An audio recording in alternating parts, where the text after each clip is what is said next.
I can't wait to show you how a light colored background will transform everything on our mandala. Join me in this step-by-step tutorial on this 4.5-inch art stone.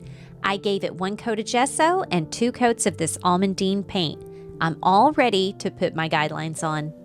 I'll be using this 4.5-inch DIY stencil with a silver watercolor pencil, and I have a gray one in my compass. That way I can see it on this light background pretty well. There is a full video on how to use this stencil, where to get it, and how to put these guidelines on. I'll list that down in the description along with all of the supplies I use in this video so you can follow along if you want to. Now, through the magic of editing, we've got our guidelines on, and I'm ready to pour out that first paint color. I've chose burlap. I'm gonna do a good bit of paint with this burlap. I want to make some great big swooshes. I can't wait to get started. Let's do it. Now, in order to make these swooshes, I'm putting down a pretty large dot, and then I'm using that tiny little fine point stylus from Happy Dotting Company to pull out the tails of these swooshes. Now, I'm not trying to make them straight like petals. I'm just curving them together. I want the very end of each swoosh to meet up together, just like this. Now, I'm gonna do 4 sets of these around the middle of my stone. You guys, I have a full video on how I do my swooshes that might help you out just a little bit. There's so many tips and tricks and things I really wish I knew when I started dotting. I'll leave that down below in the beginner's basics. There's a whole playlist full of videos that I know are really going to help you out, especially if you're a beginner.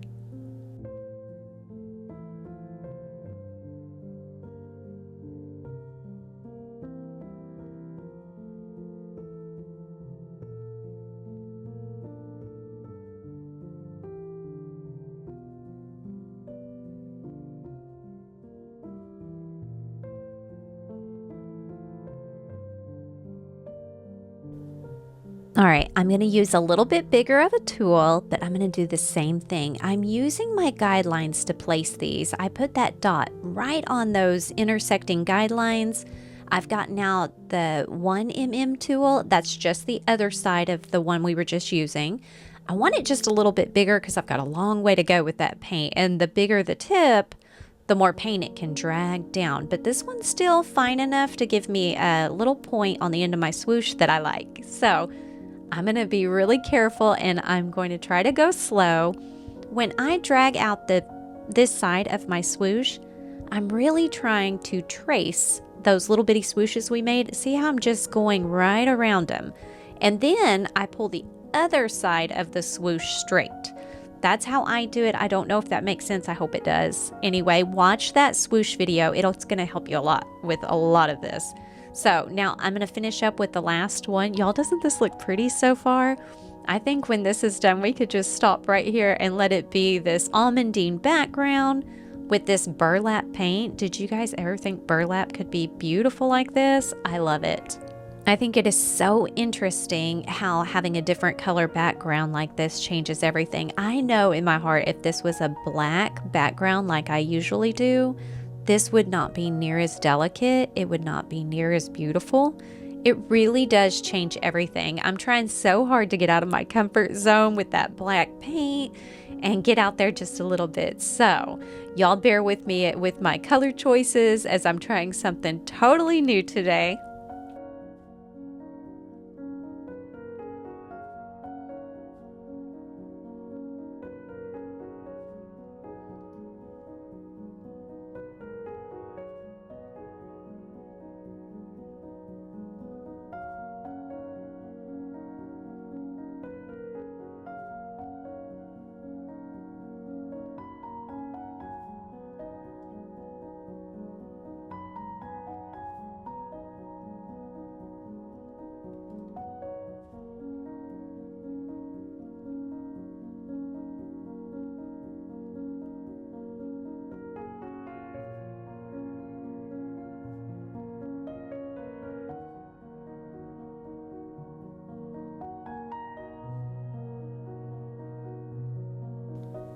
Okay, I wanted to pop in and point something out here. I'm using one of my regular paints to do my fine lines, and I get a lot of questions about why I always gravitate to metallic paints for my fine lines and my doodles.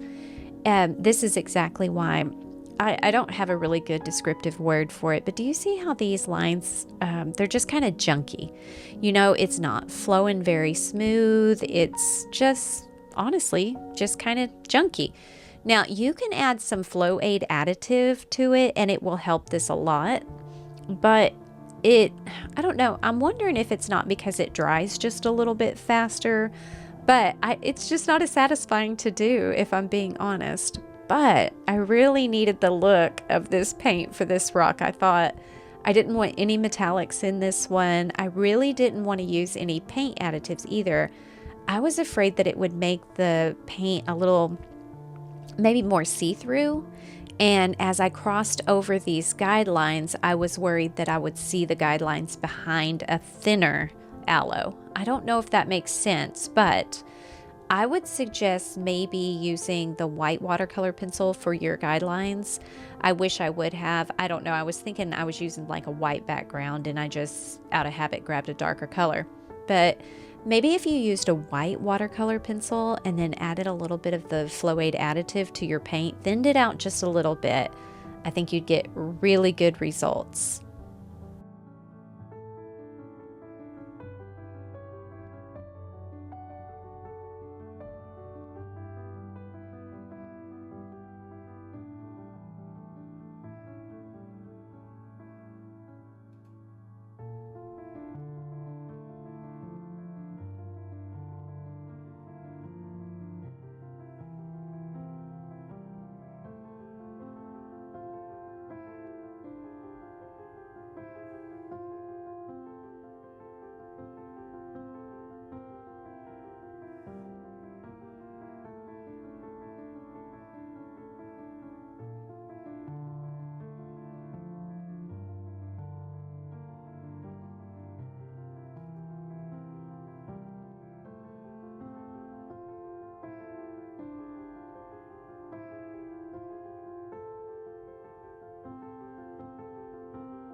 Oh, this looks really cool. I was so scared putting all that buttermilk paint beside that burlap, but I think it is okay.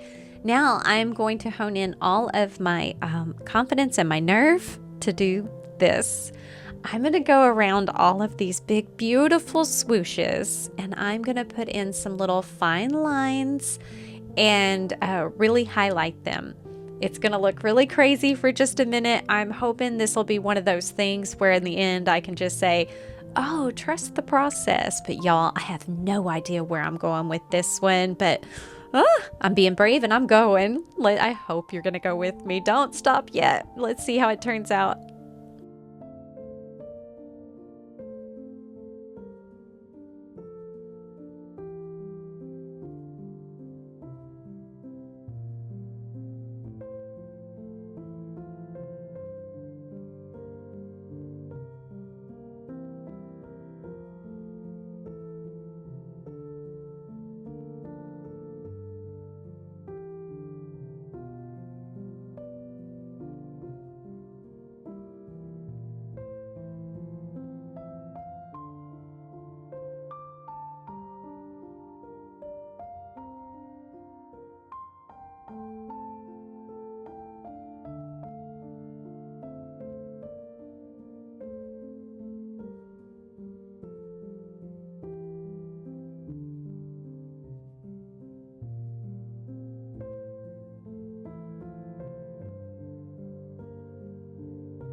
Oh my gosh, now that we're adding that green paint, do you feel it? It's changing. I was really quite nervous for a minute with that warm white. It's beautiful, but it was just such a stark difference. Now I get to add all of that green aloe back in, and I really think it's going to work out in the end. This is so fun to watch it transform, and it's like I'm not able to pick the colors so easily as I normally am, and I know it's because that background color. It's a whole new variable, so this is really fun. Step outside of your comfort zone, you guys. You never know what's going to happen. Cross your fingers. I think this is going to work out.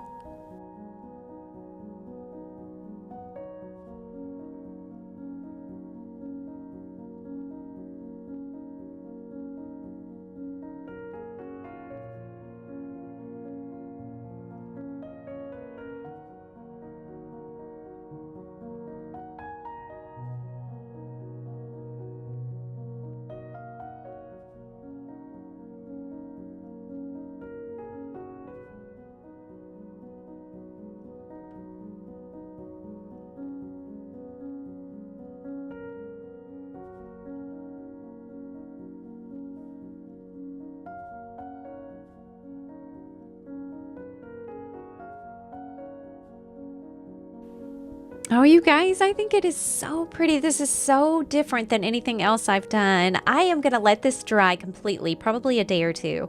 And then I'll go ahead and remove those guidelines with my cotton swabs. And then I'm going to go ahead and give it a good coat of resin. This is a recap of all the supplies I used today.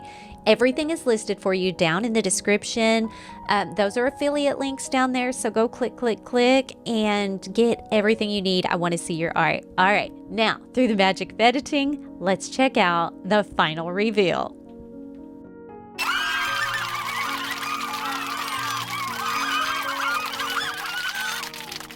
Oh, you guys, I'm so proud of this one. I was so nervous to do it. I don't even know what provoked me to do it. I just know that I did, and I'm so happy with the results. You guys, we got to get out of our comfort zone.